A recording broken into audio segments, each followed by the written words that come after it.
Magkakita ulit tayo. Tumayo tayong lahat at magsimula tayo sa panalangin. Tulayan po tayo ang maraming Diyos na para sa lahat. Salamat po sa ating salamat sa salamat Lord sa pagtulo sa ating Lord. Kami po mag-aaral po ng mga salita. Pagpalain po ang salita po ninyo na mahalin po ang bawat sa amin na nagiging na po yung lingkod. Pag-bitchip pa rin. Lord, ang pag-iwas ng pag-ibig sa ating kapayan. Tawarin sa amin sa langan, Panginoon. Ito po ang dalangin sa Panginoon. Amen. Huwag po tayo. Ito pagsalita ngayon, ito po ay si Brad Bravo. Siya po ang membro po ng church po natin sa Iwala Bible Baptist Church.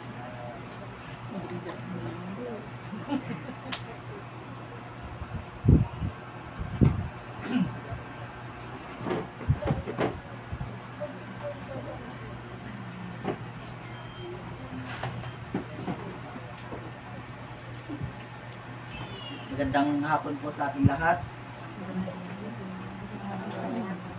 Ang mga pagod na mga pagod pa. So, sakto lang po. So, ako po si Brother Richie Jerome. Richie Jerome Guapo. Ay, Bravo pala. Amen. Ang trade name ko kasi ay Richie Guapo. Joke lang. So, ngayong hapon, ako po ay magbabahagi ng salita ng Diyos sa inyo. Sana po namnamin po natin ang salita ng Diyos sa hapon na ito at may apply natin sa mga buhay natin.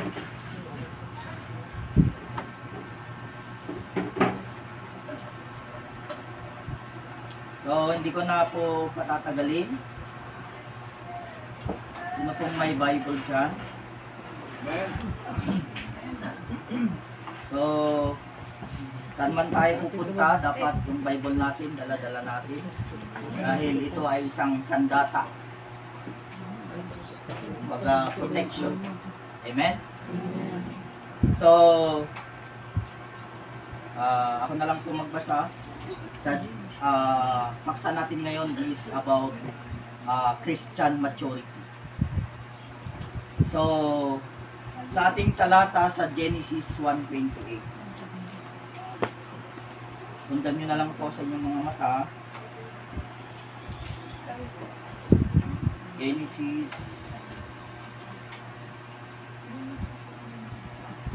1:28. New Testament of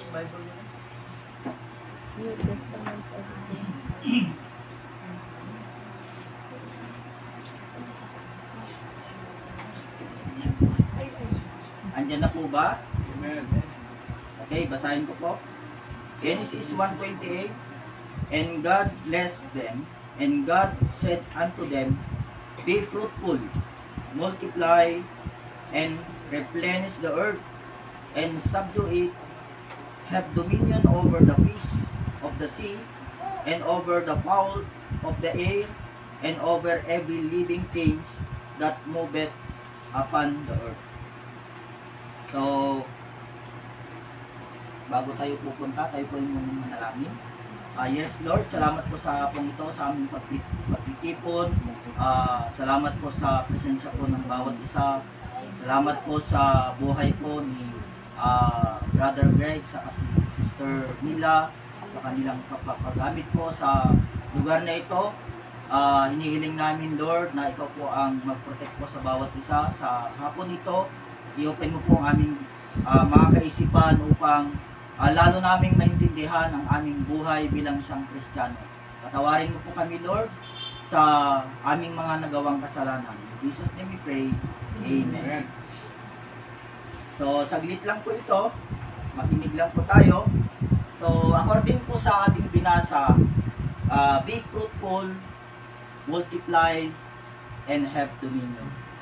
So, nung unang panahon, sa Old Testament, mayroon na doon sa principle of creation sa Genesis, mayroon ng tagubilin ang ang God natin, which is yung be fruitful, multiply, and have dominion. So, didiinan lang natin yung salitang be fruitful. So, ang ibig po sabihin ng be fruitful ay ito po ay to attain perfection. Diba, bago sa pandinig. To attain perfection, pero hindi naman literal na tayo ay magiging perfecto. Tama po? Amen po ba? Kasi sabi doon, be fruitful, ang ibig pong sabihin doon, sa literal meaning ng be fruitful is to become matured. To attain maturity as a human individual, as a Christian people. Amen po ba? So, be fruitful, ibig sabihin, parang buhay Kristiyano ay tayo po ay maging matured sa bawat galaw po natin. So, meron po tayong dalawang puntos dito. Yun po yung una, yung be fruitful. Ang pangalawa ay yung multiply. So, titingnan ko lang po doon sa be fruitful as a human, di ba, ang characteristic natin, meron tayong physical. Amen po ba? Physical na pangangatawan. So, be fruitful, paano tayo magiging matured as a physical people? As a human being, paano tayo magiging physically mature? So, magiging mature tayo in physical kasi meron tayong ginagawa everyday. Diba?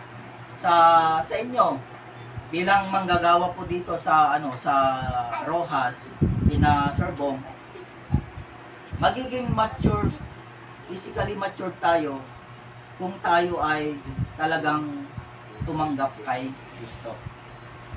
Amen po ba? Paano yon? Paano magiging physically mature ang isang tao?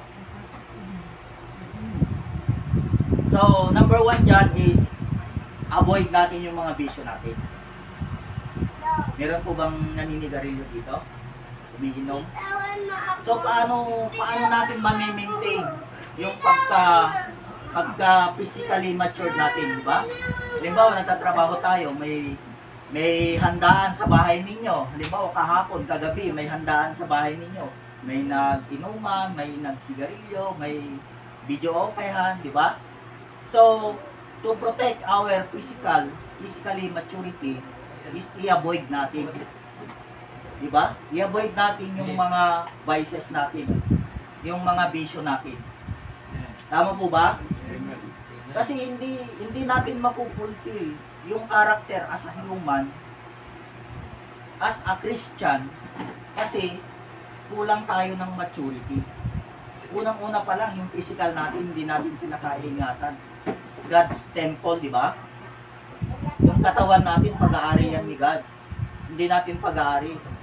Pinahiram lang ni God yan sa atin.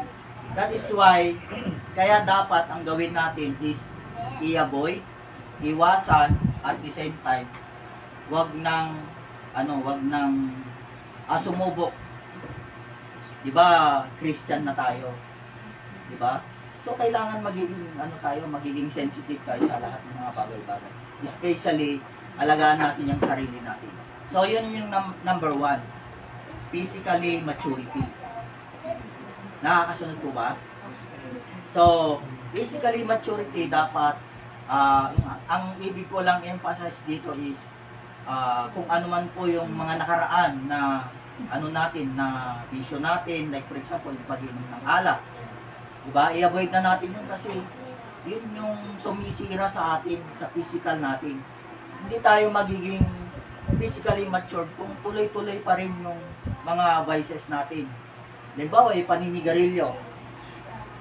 Diba? Ang tatamaan doon, yung baga. Magiging sanhi ng kamatayan. So, wag nating sirain yung regalo ng Diyos sa atin ng mga vices na yan. So, pag matawag tayo na pag tumanggap tayo kay Kristo, so yun, kailangan alagaan natin yung physical natin. So, that is number one, to become physically mature. Amen po ba? Pangalawa po, Emotionally. Diba, as a human, meron tayong character kasi. So, number 1 kanina is yung physical. So, emotionally, paano tinatamaan o paano natin ma-attain yung pagiging mature Christian natin bilang isang tao o bilang isang Christian, paano tayo magiging emotional maturity? Paano natin ma-attain yun? Halimbawa, nandito tayo sa trabaho natin. Diba? Napapansin nyo, may chichismisan. Papansin nyo, minsan nagagalit si Sir Bong. Nagagalit si Ma'am Mila. Tama po? Sa outside naman sa mga bahay ninyo, minsan, hindi naman maiwasan talaga na hindi kayo mag-away ng asawa mo. Hindi mo naman minsan maiwasan mapagalitan yung mga anak natin na pasaway. So, to be emotionally mature, dapat makontrol natin. As a Christian, kasi bakit? Bakit po kailangan yun? Kasi tayo po yung sumasalamin sa labas. Tayo po yung sumasalamin sa mga kapamilya natin. Tayo po yung sumasalamin sa ating mga katrabaho. Amen po ba? So, dapat yung emotion natin, pag pinagalitan tayo ni Sir Bong o ni Sister Mila, dapat positive lang. This is a matter of maturity, yung acceptance. Dapat open-minded tayo sa lahat ng bagay. Kasi hindi ka naman papagalitan ng isang tao o hindi ka naman mapupuna kung walang mali. Amen po ba? So, as a Christian, we should have to attain emotionally mature. So, bakit natin ginagawa ito?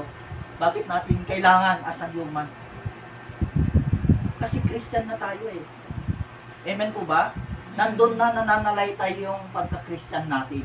So, dapat ma-avoid natin yung mga bagay-bagay na nakapag-iinit doon sa emosyon natin. Amen? And then, meron tayong pangatlo. As a human, meron dun tayong iba-ibang kaisipan. O kaya yung tinatawag na intellectual capacity. Iba-iba tayo ng level of mentality. Tama po? So, may mga bagay-bagay sa ating buhay once na meron tayong mabigat na problema. Yung intellectual natin natatamaan. Hindi tayo minsan nagiging mature because of trials, because of problems. Natatamaan yung intellectual natin. Halimbawa, nagka-emergency. Tama po? Nagka-emergency, yung mind natin, nag-iiba. Nag-iiba, di ba? So, para matawag tayo na intellectually mature, dapat alam natin yung tamang pag-iisip. Bakit? Bakit ko sinasabi ito? Kasi, Christian na tayo eh. Nandun doon pumapasok yung sinasabi ko na if you totally accept Jesus Christ in your life, dapat ma-attain mo itong sinasabi ko, yung maturity. Para lahat ng every decision, kasi